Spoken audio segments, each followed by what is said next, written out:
প্রকৃতিতে এত রঙিন যৌগ বা রসায়ন ল্যাবে গেলে আমরা দেখতে পাই এত কালারফুল যৌগ। তার কারণ কি, কেন? এইসব বিষয়ে ক্লিয়ার হবো আজকের ক্লাস থেকে। আসসালামু আলাইকুম, কেমিস্ট্রি পয়েন্ট রসায়ন শিক্ষায় আস্থা। আমাদের আজকের টপিক অবস্থান্তর মৌল। খুব সংক্ষেপে এবং সহজ ভাষায় বুঝবো আজকে অবস্থান্তর মৌল। অবস্থান্তর মৌল কাকে বলে? সরলভাবে বলতে গেলে ডি ব্লক মৌল সমূহকে অবস্থান্তর মৌল বলে। তাহলে সকল ডি ব্লক মৌল কি অবস্থান্তর মৌল? না।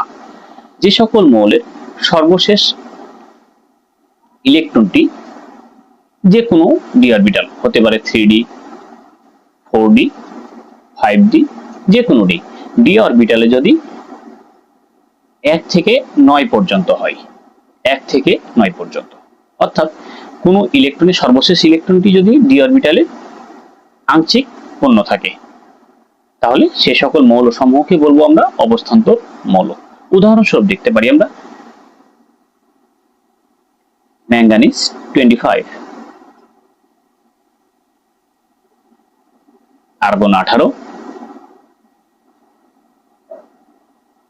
4s2 3d5 বা নিকেল আর্গন 18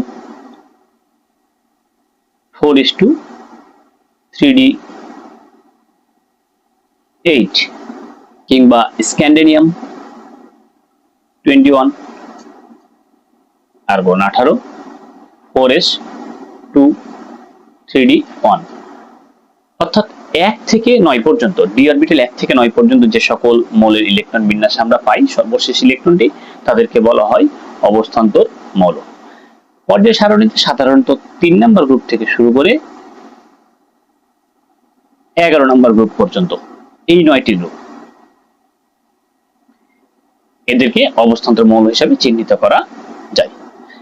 জিঙ্কের ডি ব্লক মৌল হওয়ার সত্ত্বেও 12 নম্বর গ্রুপটি অবস্থান্তর মৌল নয়। Very important MCQ. D block element হওয়া সত্ত্বেও বা ডি ব্লক মৌল হওয়া সত্ত্বেও কোন গ্রুপটি অবস্থান্তর মৌল নয়? উত্তর হবে 12 নম্বর গ্রুপ জিঙ্ক, কারণ তাদের ডি অরবিটাল পূর্ণ থাকে, D10 আকারে থাকে। যেমন আমরা দেখতে পারি